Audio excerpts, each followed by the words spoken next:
Hello everyone. कैसे हैं आप सभी लोग। एमएस एजुकेशन में आप सभी का स्वागत है। आज हम पढ़ेंगे मैथमेटिक्स में चैप्टर नंबर 2 पॉलिनोमियल्स, जो एनसीईआरटी सिलेबस के ऊपर बेस्ड है और स्टैंडर्ड 10th का एक स्पेशल और बहुत इंपॉर्टेंट चैप्टर है। चलिए शुरू करते हैं। What is mean by polynomials. Polynomials का मीनिंग क्या होता है।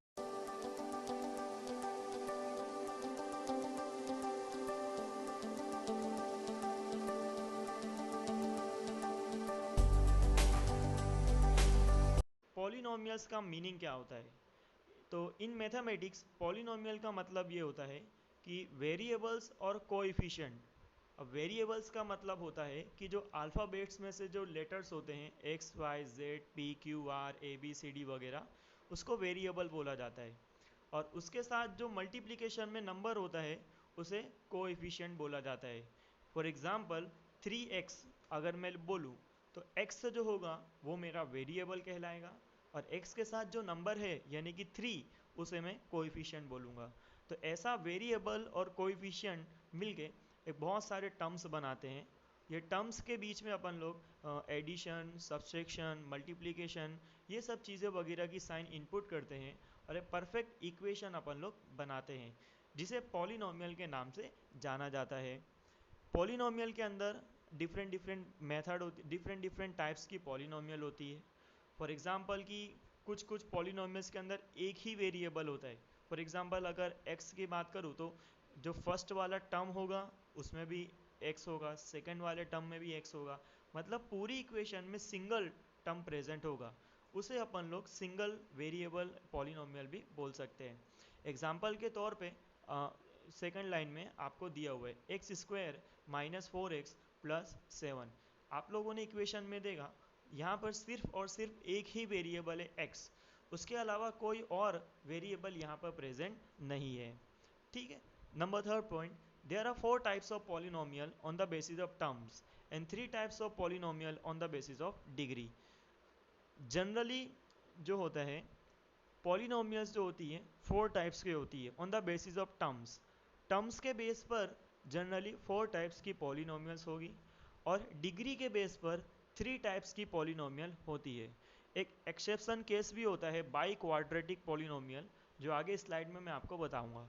ठीक है, लेकिन जनरली इतना ही होता है कि पॉलिनोमियल्स जो होती हैं on the basis of terms 4 types की होती हैं, और polynomials on the basis of degrees 3 type की होती है। अब बोलोगे टर्म्स क्या होता है सर। तो यहाँ पर अगर इक्वेशन में ध्यान से देखो x square minus 4x plus 7, तो यहाँ पे जो एक्स स्क्वायर ये जो पूरा अक्खा जहाँ पर वेरिएबल है और उसके ऊपर जो डिग्री लगी हुई है, ये पूरे के पूरे एक टर्म, इसको अपन लोग एक टर्म्स के नाम से जानते हैं। उसके बाद बी माइनस की साइन है, उसके बाद 4x है, तो ये जो 4x है ये पूरा का पूरा एक टर्म कहलाता है। फिर उसके बाद एक ऑपरेशन के तौर पे पॉजिटिव साइन लगाइए, उसके बाद में एक और नंबर है 7, तो ये जो 7 दिखाई देगा ये पूरा का पूरा एक टर्म कहलाता है। Different different types of polynomial होती है। The polynomials are may be irregular manner, so first of all we have to arrange them in descending order to solve it. अब जो पॉलिनोमियल्स होती है कभी कभी क्या होता है कि इरेगुलर मैनर में होती है। हमेशा याद रखना कि पॉलिनोमियल्स जो होगी डिसेंडिंग ऑर्डर में होगी। दैट मीन्स कि सबसे बड़ी डिग्री जो होगी वो सबसे फर्स्ट वाला टर्म सबसे फर्स्ट होगा, फिर उससे छोटी डिग्री वाला टर्म उसके बाद होगा, फिर उसके छोटी वाली डिग्री डिग्री वाला टर्म उसके बाद होगा, और लास्ट में हमेशा कांस्टेंट टर्म रहता है। कांस्टेंट टर्म का मतलब कि जो सिर्फ अकेला नंबर होता है, जिसके पास कोई वेरिएबल नहीं होता और जिसके ऊपर कोई डिग्री नहीं होती, उसे अपन लोग कांस्टेंट टर्म के नाम से जानते हैं। तो कभी कभी ये हो सकता है कि आपको कोई इक्वेशन दी हो वो इरेगुलर हो, यानी कि मान लो कि कोई क्यूबिक इक्वेशन है जिसकी सबसे बड़ी डिग्री 3 होती है, अगर वो बीच में है सेकंड डिग्री वाला टर्म आगे है, तो ये इरेगुलर मैनर में होता है। तो इसको अरेंज करना पड़ता है। सबसे पहले जो सबसे हाईएस्ट डिग्री होगी इक्वेशन में उस टर्म को फर्स्ट पहले लिखने का, फिर उससे छोटी वाली डिग्री डिग्री वाला टर्म उसके बाद, फिर उससे छोटी डिग्री वाला टर्म उसके बाद लिखने का, और लास्ट में अपन को कांस्टेंट टर्म जो होगा यानी कि जो सिर्फ अकेला नंबर है, जिसके साथ कोई वेरिएबल नहीं है और जिसके साथ कोई डिग्री नहीं है, उस टर्म को लास्ट में लिखना रहता है। ठीक है, तो चलिए आगे स्लाइड में बढ़ते हैं पार्ट्स ऑफ द पॉलिनोमियल के बारे में। Parts of the polynomial, polynomials के कितने पार्ट्स होते हैं। एक अगर मैं जनरल एक इक्वेशन लिखूं तो एक इक्वेशन के अंदर, एक पॉलिनोमियल के अंदर कितनी चीज़ें होगी, तो एक पॉलिनोमियल्स के अंदर टोटल 5 चीज़ें होती है। Number 1 variable, number 2 coefficient, number 3 degree, number 4 constant और नंबर 5 टर्म्स। ये टोटल 5 चीज़ें एक पॉलिनोमियल्स के अंदर प्रेजेंट होती है। एक एग्जांपल मैंने लिखा हूँ यहाँ पे 3x cube plus 2x square minus 4x plus 7।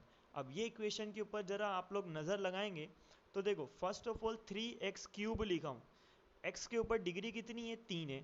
फिर उसके बाद वाला टर्म अगर देखोगे 2x स्क्वायर, x के ऊपर डिग्री कितनी है 2 है, माइनस 4x, x के ऊपर डिग्री कितनी है, कोई भी डिग्री नहीं है x के ऊपर 4x वाले टर्म में। तो अगर x के ऊपर अगर कोई डिग्री ना हो तो अपने को कंसिडर कर लेने का कि वहाँ पर डिग्री 1 होगी।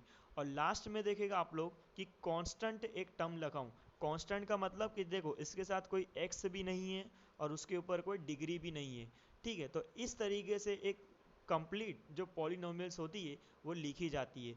सबसे हाईएस्ट डिग्री वाला टर्म पहले आता है, फिर उससे लोवेस्ट वाला टर्म सेकंड पे, फिर उससे लोवेस्ट वाला थर्ड पे, और लास्ट में एक कांस्टेंट टर्म होता है। In the above given example the alphabet x is said to be variable। ये एग्जाम्पल जो मैंने बताया इसके अंदर जो x नज़र आ रहा है इसे हम लोग वेरिएबल बोलते हैं। एक इक्वेशन के अंदर, एक पॉलिनोमियल के अंदर एक वेरिएबल भी हो सकता है, 2 वेरिएबल भी हो सकता है, 3 वेरिएबल भी हो सकता है, ठीक है। नेक्स्ट अपने पास है कोएफिशिएंट। कोएफिशिएंट का मतलब क्या होता है कि मैंने जो x लिखा, x के लेफ्ट हैंड साइड पे यहाँ पर जो 3x क्यूब या 2x स्क्वायर या 4x, तो यहाँ पर जो x है, x के लेफ्ट हैंड साइड पे जो मैंने मल्टीप्लिकेशन में नंबर लिखा हूँ उसे अपन लोग कोएफिशिएंट के नाम से जानते हैं। 3x क्यूब, जहाँ पे x जो होगा वो वेरिएबल होगा, x के ऊपर जो नंबर है वो अपना डिग्री होगा, और x के लेफ्ट हैंड साइड पे जो नंबर है वो अपना कोएफिशिएंट टर्म होगा। 2x स्क्वायर, तो x अपना वेरिएबल, उसके ऊपर जो नंबर है वो अपना डिग्री, और x के लेफ्ट हैंड साइड पे जो है वो अपना कोएफिशिएंट होगा। माइनस 4x, यहाँ पर x जो होगा वो अपना वेरिएबल, और x के लेफ्ट हैंड साइड पे जो -4 है वो अपना कोएफिशिएंट होगा। जब आप लोग सोल्व आउट करो तो एक चीज़ का ध्यान रखने का कि अगर कोएफिशिएंट के साथ माइनस की साइन है तो उसे कंसिडर करना पड़ता है। अगर मान लो कि यहाँ पे -4x प्लस 7 है, तो ये जो अगर अपने लोग इसको सॉल्व आउट करेंगे तो जो -4 है वो पूरा का पूरा -4 आपको लिखना पड़ेगा। आपसे कोई भी पूछ सकता है कि यहाँ पर जो x है उसका कोएफिशिएंट बताए, तो x के साथ नंबर कौन सा है -4, तो x का कोएफिशिएंट -4, ऐसा अपने को डिस्क्राइब करना पड़ेगा। आपसे ऐसे भी पूछ सकता है कि x क्यूब का कोएफिशिएंट लिखो, तो x क्यूब का कोएफिशिएंट क्या होगा अपने पास 3 होगा। 2x स्क्वायर का x स्क्वायर का कोएफिशिएंट लिखिए, तो x स्क्वायर के साथ लेफ्ट साइड पे नंबर कौन सा है 2, तो 2 अपना कोएफिशिएंट होगा। उसी तरीके से -4x का कोएफिशिएंट लिखिए, तो x के साथ लेफ्ट हैंड साइड पे क्या है -4, तो -4 अपना कोएफिशिएंट होगा। The number which is at the variable are said to be the degree. अब जो x के ऊपर, वेरिएबल के ऊपर की तरफ जो नंबर आपको नज़र आ रहे हैं उसे अपन लोग डिग्री बोलते हैं, और जो सबसे हाईएस्ट डिग्री होगी वो वाले टर्म को अपन को सबसे पहले सबसे आगे लिखना पड़ता है। The highest number at the variable of polynomial are said to be the degree of the polynomial. जो टर्म जो है, वेरिएबल्स जो है, उनके अंदर जो सबसे हाईएस्ट डिग्री होगी, यहाँ पे सबसे हाईएस्ट देखो, x के ऊपर यहाँ पर -4x है, इसके ऊपर x के ऊपर कोई नंबर नहीं है, दैट मीन्स कि इसका डिग्री 1 हुआ। प्लस 2x स्क्वायर, x के ऊपर कोई नंबर नहीं है, मतलब कि इसके ऊपर नंबर 2 है, तो इसकी हाईएस्ट डिग्री 2 होगी। 3x क्यूब है, x के ऊपर डिग्री कितनी है 3, तो इसका डिग्री 3 होगा। और इन सब में से सबसे हाईएस्ट डिग्री कितनी हुई 3, तो वो वाले टर्म को अपन लोगों ने सबसे आगे लिखा। The number which is at the last of the polynomial which doesn't have any variable or degree are said to be the constant term।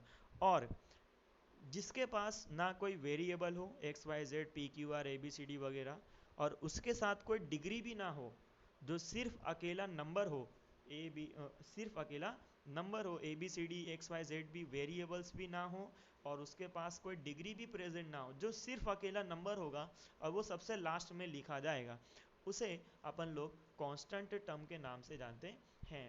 अब टर्म्स किसको बोला जाता है? टर्म्स का मतलब कि जो एक पीस जो आपको दिखाई दे रहा है, दो साइन के बीच में जो आपको एक पीस दिखाई देगा, जैसे कि 3x³ plus 2x² minus 4x plus 7, तो यहाँ प्लस और माइनस के बीच में जो 2x² दिखाई दे रहा है, ये अपना एक टर्म होगा। फिर ये इसके आगे जो दिया दिया हुआ है 3x³, ये अपना एक टर्म होगा। फिर यहाँ पे जो 4x दिखाई दिया है, ये अपना एक पूरा टर्म होगा। यहाँ पे जो अकेला एक नंबर दिया हुआ है, ये भी अपना एक टर्म होगा। Each part that is being added, हर एक पार्ट जो पॉलिनोमियल्स के अंदर ऐड करा जाता है या माइनस करा जाता है, हर एक पार्ट को अपन लोग टर्म्स के नाम से जानते हैं। ठीक है, तो इतना आपको आई होप सो कि इतना समझ में आया होगा। ठीक है, अब अगली स्लाइड में अपन लोग देखते हैं types of polynomial on the basis of terms. Terms के बेस पर कितने टाइप्स के पॉलिनोमियल होते हैं? तो on the basis of terms, एक जो पीस होता है उसके बेस पर अगर अपने देखे जाएंगे तो there are 4 types of polynomials on the basis of terms. एक मोनोमियल होता है, एक बाइनोमियल होता है, एक ट्राइनोमियल होता है और एक 4 टर्म पॉलिनोमियल प्रेजेंट होता है। मोनोमियल के अंदर क्या होगा कि यहाँ पर सिर्फ और सिर्फ एक ही टर्म प्रेजेंट होगा। यहाँ पे देख सकते हैं एग्जाम्पल के तौर पे 2x², इसके साथ प्लस में माइनस में और कोई नंबर या और कोई वेरिएबल इंक्लूडेड नहीं है, सिर्फ एक ही पीस है, एक ही टर्म अपने को दिखाई दे रहा है, तो इसे मोनोमियल पॉलिनोमियल्स अपन लोग बोलेंगे। सेकंड वन है अपने पास बाइनोमियल। बाइनोमियल का मतलब होता है बाई, बाई का मतलब होता है 2 टर्म्स। तो बाइनोमियल पॉलिनोमियल्स के अंदर 2 टर्म्स होंगे। आप लोग देख सकते हो कि x² प्लस 7, यहाँ पे x² एक टर्म ये हो गया और प्लस 7 एक टर्म ये हो गया, तो यहाँ पर टोटल 2 टर्म्स प्रेजेंट है। दैट मीन्स कि इसको अपन लोग बाइनोमियल टर्म्स बोलेंगे या पॉलिनोमियल्स बोलेंगे। थर्ड वन है अपने पास ट्राइनोमियल। ट्राई का मतलब होता है 3, तो जिस पॉलिनोमियल्स के अंदर 3 टर्म्स प्रेजेंट होंगे उसे ट्राइनोमियल पॉलिनोमियल्स बोला जाता है। Example 3x² plus 5x minus 9, तो यहाँ पर 3x² एक टर्म ये हो गया, 5x एक टर्म ये हो गया और 9 एक टर्म ये हो गया, तो total there are 3 terms, that's why they are called trinomial polynomials. And last one is 4 term polynomial, और सिर्फ पॉलिनोमियल भी इसको बोला जाएगा। 4 टर्म पॉलिनोमियल्स का मतलब कि इसके इस टाइप्स की पॉलिनोमियल्स के अंदर टोटल 4 टर्म्स प्रेजेंट होंगे। एग्जाम्पल के तौर पर -7a³ plus 2a² plus 9a minus 6, तो -7a³ एक टर्म ये हो गया, 2a² एक टर्म ये हो गया, प्लस 9a एक टर्म ये हो गया और -6 एक टर्म ये हो गया। So there are total 4 terms. That's why this kind of polynomial are said to be 4 term polynomial.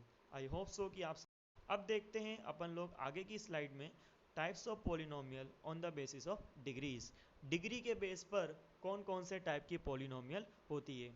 आगे अपन लोगों ने देखा था, मैंने क्या लिखा था, 3 types of polynomial on the basis of degree. Degree के बेस पर 3 टाइप की पॉलिनोमियल होती है, एक लीनियर, एक क्वाड्रेटिक और एक क्यूबिक। लेकिन यहाँ पर टेबल के अंदर 2 एक्स्ट्रा मैंने ऐड कर दिए for getting more information in detail information regarding your syllabus. ठीक है, तो ये दोनों भी आप लोग लिख लेना और समझ लेना, और इसको भी लिखने का ही है। ठीक है, लेकिन मेन 3 ही होती है, लीनियर, क्वाड्रेटिक और क्यूबिक। अपने कोर्स में 3 इक्वेशन है, लीनियर है, क्वाड्रेटिक है और क्यूबिक है, लेकिन अपने को पूरा डिटेल में स्टडी करना है। दैट्स वाई अपन लोग total 5 types of polynomial on the basis of degrees के बारे में पढ़ेंगे। सबसे पहले है कांस्टेंट पॉलिनोमियल। कांस्टेंट पॉलिनोमियल का मतलब क्या होता है कि ऐसा पॉलिनोमियल जिसकी डिग्री ऊपर कितनी हो, 0 हो, जिसके ऊपर एक वेरिएबल अगर दिया होगा तो वेरिएबल के ऊपर डिग्री कितनी होना चाहिए, 0। ऐसे पॉलिनोमियल को कांस्टेंट पॉलिनोमियल बोला जाता है। और एक कांस्टेंट टर्म जो होता है ना, अकेला नंबर, उसको भी एक सिंपल एक जो नंबर लिखा होगा 2, 3, 5 वगैरह, वो भी कांस्टेंट पॉलिनोमियल के नाम से जानता है। Again I am repeating, constant polynomial का मतलब कि जिसके वेरिएबल के ऊपर डिग्री कितनी होना चाहिए, 0, उसे अपन लोग कांस्टेंट पॉलिनोमियल के नाम से जानते हैं। या फिर अकेला नंबर हो, 2 3 5 1 2 5 6 7 वगैरह, सिर्फ अकेला नंबर जो होगा उसे भी अपन लोग कांस्टेंट पॉलिनोमियल के नाम से जानते हैं। सेकंड वन है लीनियर पॉलिनोमियल। लीनियर पॉलिनोमियल का मतलब होता है कि ऐसी पॉलिनोमियल जिसकी हाईएस्ट डिग्री 1 होनी चाहिए। ठीक है, तो वेरिएबल के ऊपर सबसे हाईएस्ट डिग्री 1 होगी उसे अपन लोग लीनियर इक्वेशन या लीनियर पॉलिनोमियल के नाम से जानते हैं। फॉर एग्जांपल x+1, यहाँ पे डिग्री हमेशा वेरिएबल के ऊपर ही होगी, नंबर्स के ऊपर कभी भी डिग्री प्रेजेंट नहीं होगी। डिग्री हमेशा वेरिएबल के ऊपर ही प्रेजेंट होती है। x+1 यहाँ पे वेरिएबल क्या है x, x के ऊपर कुछ भी डिग्री नहीं है, तो मैंने अब भी हाल बताया कि अगर कुछ डिग्री ना हो then we have to consider that the degree on that following variable is 1। तो x के ऊपर कोई डिग्री नहीं है तो अपन लोग क्या सपोज करेंगे कि उसके ऊपर डिग्री 1 है। सेकंड है y-7, यहाँ वेरिएबल क्या है अपना y के ऊपर डिग्री कितनी है 1, दैट्स वाई ये क्या कहलाएगी लीनियर पॉलिनोमियल। और थर्ड एग्जांपल है 3u+9, यहाँ पे u सिर्फ एक ही अपने पास पॉलिनोमियल है, उसके सॉरी वेरिएबल है, उसके ऊपर डिग्री कुछ भी नहीं है, that's why we are considering as 1। तो हाईएस्ट डिग्री कितनी हो गई 1 हो गई, that's why we are taking this as a linear polynomial. Third one है अपने पास क्वाड्रेटिक पॉलिनोमियल। क्वाड्रेटिक पॉलिनोमियल का मतलब कि ऐसा पॉलिनोमियल जिसकी सबसे हाईएस्ट डिग्री 2 होनी चाहिए। सबसे हाईएस्ट डिग्री अगर 2 होगी तो उसे क्वाड्रेटिक पॉलिनोमियल के नाम से जाना जाता है। For example 2x² plus 7x minus 8, 2x² plus 7x minus 8, यहाँ पर दो वेरिएबल है, एक तो 7x का x है और 2x² का x है। अब यहाँ पे 7x के पास जो x है उसके ऊपर डिग्री 1 है, 2x² यहाँ पर जो x है उसके ऊपर डिग्री 2 है, लेकिन ये दोनों के अंदर सबसे हाईएस्ट डिग्री कितनी है 2 है। That's why we are going to tell that the following equation is a quadratic equation और quadratic polynomial. x² minus 3x plus 7, यहाँ पर x के ऊपर डिग्री 2 है और माइनस 3x यहाँ पर x के ऊपर डिग्री 1 है, लेकिन हाईएस्ट डिग्री कितनी है 2। दैट्स वाई अपन लोग बोलेंगे कि इस पॉलिनोमियल को क्वाड्रेटिक पॉलिनोमियल के नाम से जाना जाएगा। फोर्थ वन है क्यूबिक पॉलिनोमियल। क्यूबिक पॉलिनोमियल का मतलब कि ऐसी पॉलिनोमियल जिसका सबसे हाईएस्ट डिग्री कितना होना चाहिए 3 होना चाहिए। Example 6x³ plus 4x² minus 2x plus 3। अब यहाँ पे अगर अपने देखेंगे तो 6x³ x के ऊपर डिग्री 3 है, 4x² x के ऊपर डिग्री 2 है, 2x x के ऊपर डिग्री 1 है, 1 भी है डिग्री, 2 भी है और 3 भी है, लेकिन सबसे हाईएस्ट डिग्री यहाँ पर कितनी है 3। दैट्स वाई अपन लोग बोलेंगे कि इस इक्वेशन को या पॉलिनोमियल को क्यूबिक पॉलिनोमियल के नाम से जाना जाता है। नेक्स्ट अपने पास है by quadratic polynomial. By quadratic polynomial का मतलब होता है कि ऐसी पॉलिनोमियल जिसकी सबसे हाईएस्ट डिग्री कितनी होना चाहिए 4। Yes, you here it clearly कि सबसे हाईएस्ट डिग्री अगर 4 होगी तो ऐसी पॉलिनोमियल को बाई क्वाड्रेटिक पॉलिनोमियल बोला जाता है। Example 7x² plus 4x³ minus 8x² plus 3x plus 2, यहाँ 7x ऊपर रेस टू 4 है, x के ऊपर डिग्री 4 है, प्लस 4x³ x के ऊपर डिग्री 3 है, माइनस 8x² x के ऊपर डिग्री 2 है, प्लस 3x x के ऊपर डिग्री 1 है, प्लस 2 ये तो कांस्टेंट हो गया, इसके पास ना वेरिएबल होगा ना कोई डिग्री होगी। अब एक 1 भी डिग्री है, 2 भी है, 3 भी है, 4 भी है, लेकिन सबसे हाईएस्ट डिग्री कितनी है 4। दैट्स वाई इस पॉलिनोमियल को बाई क्वाड्रेटिक पॉलिनोमियल के नाम से जाना जाएगा। ठीक है, तो आई होप सो कि इतना सबको समझ में आ रहा होगा। अगला स्लाइड में अपन लोग देखते हैं कि ये जो पॉलिनोमियल है मेन अपने कोर्स में जो पॉलिनोमियल है लीनियर, क्वाड्रेटिक और क्यूबिक, इनका स्टैंडर्ड फॉर्म क्या होता है, मतलब कि किस फॉर्म में ये जनरली लिखी हुई होती है। सबसे पहले अपने पास है लीनियर इक्वेशन या लीनियर पॉलिनोमियल। तो लीनियर इक्वेशन का जो स्टैंडर्ड फॉर्म होता है px is equals to ax plus b. यहाँ पर p जो है वो पॉलिनोमियल डिस्क्राइब करता है और x जो है वो वेरिएबल बताता है, मतलब polynomials of x variable, x variable की जो पॉलिनोमियल है वो ये चीज़ डिस्क्राइब करता है। तो p x is equals to A x plus b. आप कोई भी लीनियर इक्वेशन को देख लो, लीनियर इक्वेशन का मतलब सबसे हाईएस्ट डिग्री 1 होगी। अब यहाँ पर 1 डिग्री सबसे हाईएस्ट कब होगी? जब एक ही वेरिएबल अपना प्रेजेंट होगा तब। ए एक्स प्लस बी, एक्स के ऊपर कोई डिग्री नहीं है, दैट मीन्स कि हाईएस्ट डिग्री 1 होगी। तो लीनियर इक्वेशन का मतलब जिसकी सबसे हाईएस्ट डिग्री 1 हो। इसका स्टैंडर्ड फॉर्म होता है polynomials of X variable, that means कि P x is equals to A x plus B. Same to same quadratic equation का होता है P x is equals to A X square plus B X plus C. और same to same cubic equation का होता है P x is equals to A X cube plus B X square plus C X plus D. इस चीज़ का ध्यान रखना बेटा कि जितनी भी पॉलिनोमियल इक्वेशन होगी वो डिसेंडिंग ऑर्डर में ही होगी। दैट मीन्स कि सबसे बड़ी डिग्री सबसे आगे होगी, उसके बाद उससे छोटी, उसके बाद उससे छोटी, और लास्ट में जो नंबर होगा उसे अपन लोग कांस्टेंट बोलते हैं। कांस्टेंट हमेशा लास्ट में रखने का, ताकि उसका सॉल्यूशन बहुत इजीली अपन लोग निकाल सके। So that's all for now. Thank you very much for watching. Like and subscribe our channel.